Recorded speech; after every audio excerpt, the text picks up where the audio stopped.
નમસ્કાર. ગુજરાતના સૌથી મોટા ઓટીટી પ્લેટફોર્મ બીબી ન્યૂઝ ગુજરાતમાં હું ભૌમિક વ્યાસ તમામ દર્શક મિત્રોનું સ્વાગત કરું છું.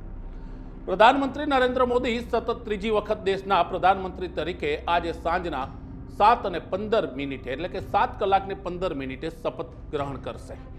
2014-2019 બાદ 2024માં પ્રધાનમંત્રી નરેન્દ્ર મોદીના નેતૃત્વમાં એનડીએ સ્પષ્ટ બહુમતી મેળવી. આ શપથ સમારોહમાં પ્રધાનમંત્રી નરેન્દ્ર મોદીની સાથે દેશભરમાં ચર્ચા થઈ રહી છે કે તેમની સાથેના મંત્રીમંડળમાં કોનો સમાવેશ થશે. આ બધાની સાથે ગુજરાતમાંથી પણ ખાસ કરીને કહી શકાય કે અનેક એવા દિગ્ગજ નેતાઓ છે કે જેમને મંત્રી પદ મળી શકે છે. પ્રધાનમંત્રી નરેન્દ્ર મોદીની સાથે ભારતીય જનતા પાર્ટીમાં નંબર 2નું સ્થાન ધરાવતા અને ગાંધીનગરથી લાખોની લીડથી જીતનાર અમિત શાહનું મંત્રીમંડળમાં સ્થાન નિશ્ચિત છે. અમિત શાહ બીજેપીના એક કદાવર નેતા છે. ગુજરાતના તેઓ સૌથી મોટા એટલે કે કહી શકાય કે સૌથી મોટા દિગ્ગજ નેતા છે. પ્રધાનમંત્રી નરેન્દ્ર મોદીની સાથે વર્ષોથી કામ કરી રહેલા અમિત શાહ 2014 અને 2019 આ બંને સરકારમાં તેઓ મંત્રી હતા. ત્યારબાદ 2024ની ચૂંટણીમાં એટલે કે આ વખતની લોકસભાની ચૂંટણીમાં તેમણે ગાંધીનગરમાં કોંગ્રેસના ઉમેદવાર સોનલબેન પટેલને હરાવ્યા. અમિત શાહનું નામ નિશ્ચિત છે અને માનવામાં આવે છે કે તેને ફરી એક વખત ગૃહ મંત્રાલય સોંપવામાં આવશે. તેઓ પ્રધાનમંત્રી નરેન્દ્ર મોદી સાથે શપથ લે તેવી શક્યતા છે. બીજું નામ ગુજરાતમાંથી સૌથી મોટું આવી રહ્યું છે નવસારી ભાજપના સાંસદ ગુજરાત બીજેપીના પ્રદેશ અધ્યક્ષ CR પાટીલનું. કહેવાય છે કે CR પાટીલને મંત્રીમંડળમાં મંત્રી તરીકે શપથ લેવા માટેનો ફોન આવી ગયો છે અને તેઓ દિલ્હી પહોંચી ચૂક્યા છે. CR પાટીલ ગુજરાત બીજેપીના એક વરિષ્ઠ સાંસદ છે. ગુજરાત ભાજપના પ્રદેશ અધ્યક્ષ છે. ગુજરાત વિધાનસભા અને લોકસભાની ચૂંટણીમાં તેમના નેતૃત્વમાં ભાજપે કોંગ્રેસના સુપડા સાફ કરી દીધા. 2 વર્ષ પહેલેથી જ મનાતું હતું કે CR પાટીલ જે રીતના કાર્ય કરી રહ્યા છે ભાજપા તેને કેન્દ્રમાં લઈ જશે. આમ માનવામાં આવે છે કે અમિત શાહની સાથે હવે ઇનામ મળશે CR પાટીલને અને CR પાટીલ પ્રધાનમંત્રી નરેન્દ્ર મોદી સાથે આજે રાષ્ટ્રપતિ ભવનમાં શપથ લે તેવી સંભાવના છે.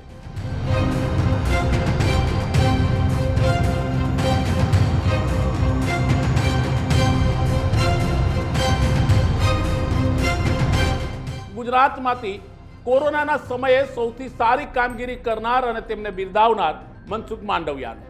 મનસુખ માંડવિયા મૂળ ભાવનગરના છે, પણ તેમને ભારતીય જનતા પાર્ટીએ પોરબંદરથી ટિકિટ આપી અને પોરબંદરથી પણ તેઓ ભારતીય જનતા પાર્ટીની ટિકિટ ઉપર જીત્યા. મનસુખ માંડવિયાએ 2019માં આરોગ્ય મંત્રી તરીકે કામગીરી નિભાવી. તેમના કાર્યકાળમાં દેશભરમાં અનેક એમ્સ ખોલવામાં આવ્યા. કોરોનાના સમયે જ્યારે દેશમાં ચિંતાનું વાતાવરણ હતું ત્યારે તેમના નેતૃત્વમાં આરોગ્ય વિભાગની ટીમે અનેક કાર્યો કર્યા. તેથી માનવામાં આવે છે કે તે પ્રધાનમંત્રી નરેન્દ્ર મોદીની ગુડ બુકમાં છે અને તેથી તેમનું સ્થાન નિશ્ચિત મનાઈ રહ્યું છે. તેઓ પણ દિલ્હી પહોંચી ચૂક્યા છે અને સાંજના તેઓ પ્રધાનમંત્રી નરેન્દ્ર મોદીની સાથે મંત્રીમંડળમાં શપથ લે તેવી સંભાવના છે. એક ચોથું નામ સામે આવી રહ્યું છે ભાવનગરથી નીમુબેન બાંભણિયાનું. આ નામ એટલા માટે સામે આવી રહ્યું છે કે રાજ્યમાંથી કોઈ મહિલા સાંસદને કદાચ રાજ્ય કક્ષાના મંત્રી બનાવાય અને તેમાં સૌથી મોટા દાવેદાર છે નીમુબેન બાંભણિયા. આપને જણાવી દે કે ભાવનગરમાં ભારતીબેન સિયાળની જગ્યાએ તેમને ટિકિટ આપવામાં આવી હતી અને તેમણે આમ આદમી પાર્ટીના ઉમેશ મકવાણાને હરાવ્યા હતા. તેઓ એક સીધા અને સરળ વ્યક્તિત્વ ધરાવતા અને નિર્વિવાદિત મહિલા સાંસદ છે. માનવામાં આવે છે કે પ્રધાનમંત્રી નરેન્દ્ર મોદી અને ભારતીય જનતા પાર્ટી તે વિચારી રહી છે કે ગુજરાતમાંથી જે રીતના સાંસદોને સ્થાન મળે તે જ રીતના એક મહિલા પ્રતિનિધિત્વને પણ સ્થાન મળે અને તેથી માનવામાં આવે છે કે નીમુબેન બાંભણિયા પણ પ્રધાનમંત્રી નરેન્દ્ર મોદીની સાથે શપથ સમારોહમાં મંત્રીપદની શપથ લઈ શકે. આપને એવું થશે કે 3 સાંસદો શપથ લેશે અને સાથે એક મહિલા સાંસદ. મતલબ સાફ છે કે 2019માં ગુજરાતનો જે દબદબો હતો તે દબદબો આ વખતે નહીં રહે. તે ગુજરાતનું કદ કદાચ ઘટી શકે છે. એટલા માટે કે એનડીએમાં આ વખતે ટીડીપી અને બિહારથી નીતિશ કુમારની પાર્ટી બંને ભેગી થઈ છે.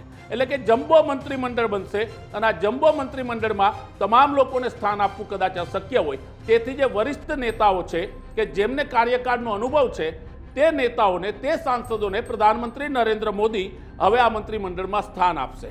તો મતલબ સાફ છે કે ગુજરાતમાંથી 3 થી 4 એવા સાંસદ છે જે પ્રધાનમંત્રી નરેન્દ્ર મોદીના મંત્રીમંડળમાં શપથ લેશે અને ત્યારબાદ તેઓ મંત્રીપદનો કાર્યભાર સંભાળશે. નવા સમાચાર નવી અપડેટ સાથે અમે ફરી આવીશું. ત્યાં સુધી મને રજા આપશો. નમસ્કાર.